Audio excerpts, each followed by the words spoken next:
पीछे रोक दो यार।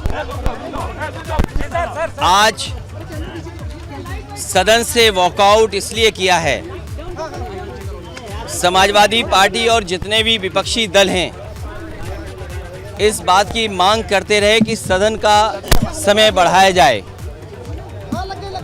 सदन का समय बढ़ा, इसको लेकर के पार्टी के और अन्य दलों का सरकार को यही कहना था कि समय कम दिया गया है।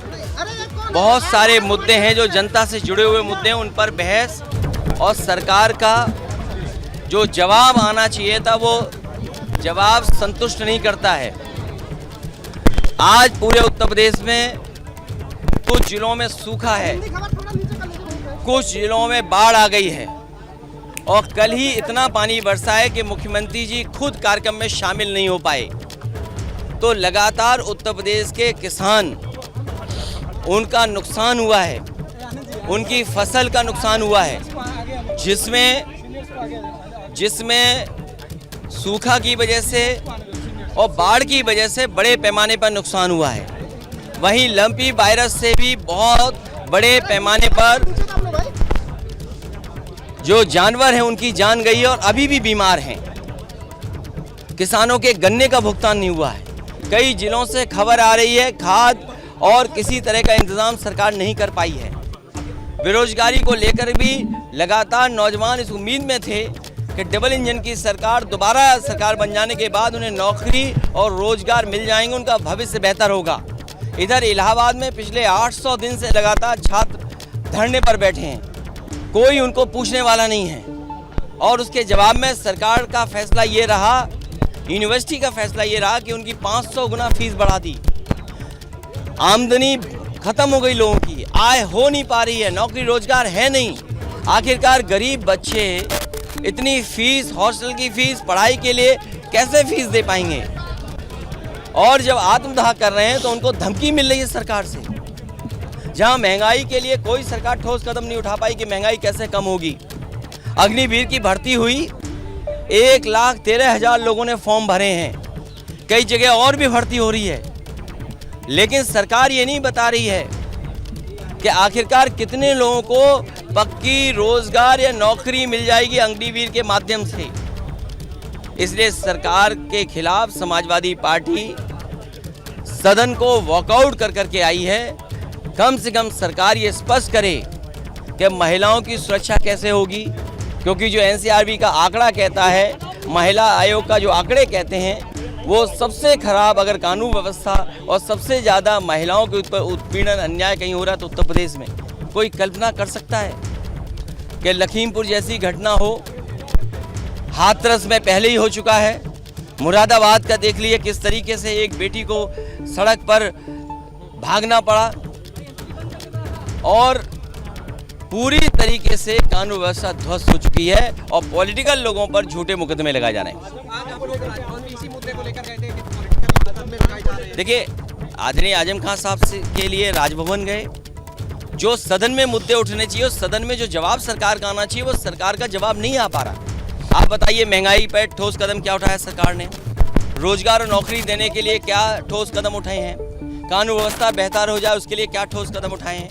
इन्वेस्टमेंट के बड़े बड़े सपने दिखाए और $1 ट्रिलियन इकोनॉमी की सपना देख रहे हैं, तो उसके लिए आपने क्या कदम उठाया है? और सदन जब ज़्यादा चले तो आप सदन को क्यों 4 दिन में बंद कर रहे हैं? तमाम मंत्री अपना बजट बताना चाहते हैं, बजट की जानकारी देना चाहते हैं और सदन से पूछना चाहते हैं कि आखिरकार उस विभाग ने काम क्या किया है। और इतने महीने हो जाने के बाद भी बजट के अभी तक जिलों में बजट नहीं पहुंचा है, फिर ये सदन में क्या कार्रवाई सरकार कर रही है? ठीक है सर, थैंक यू। चलिए, बहुत धन्यवाद। अखिलेश यादव ने अपनी बात कह दी है। ये सरकार क्या कह रही है?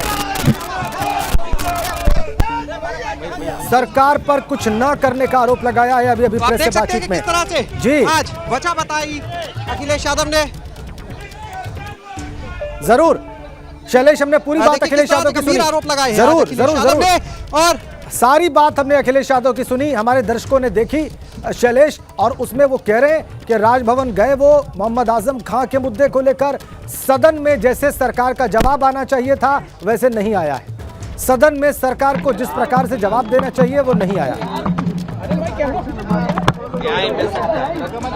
आदरणीय गवर्नर से यही कहा है कि लगातार सरकार आदरणीय मोहम्मद आजम खान साहब और उनके परिवार पर झूठे मुकदमे लगा करके वो जेल में रहे। वो जहाँ बीमार हैं, कोविड में उनके साथ जो इलाज हुआ, लगातार तकलीफ परेशानी में रहे, जेल में रहना पड़ गया उनको। इसलिए हमारा निवेदन था कि सरकार से कहें आदरणीय गवर्नर कि सरकार अन्याय उनके साथ न करे। सर, बकवास के लेकर कुछ बात हुई है जो चल रहा है उनका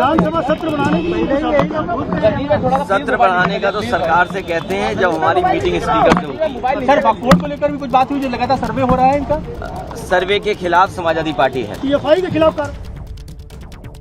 सदन से वॉकआउट इसलिए किया है, समाजवादी पार्टी और जितने भी विपक्षी दल हैं इस बात की मांग करते रहे कि सदन का समय बढ़ाया जाए।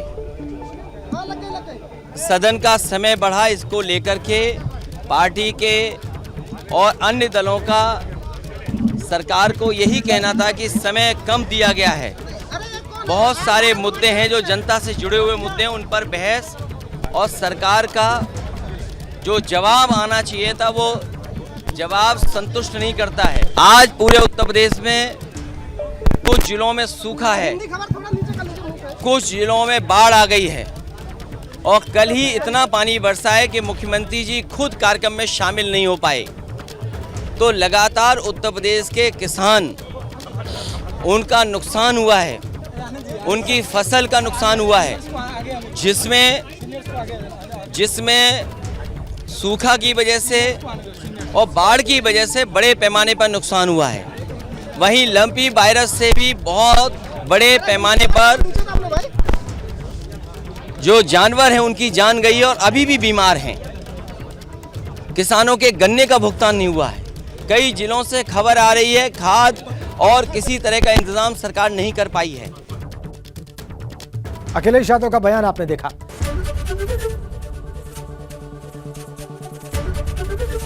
एबीपी गंगा, खबर आपकी, जुबान आपकी।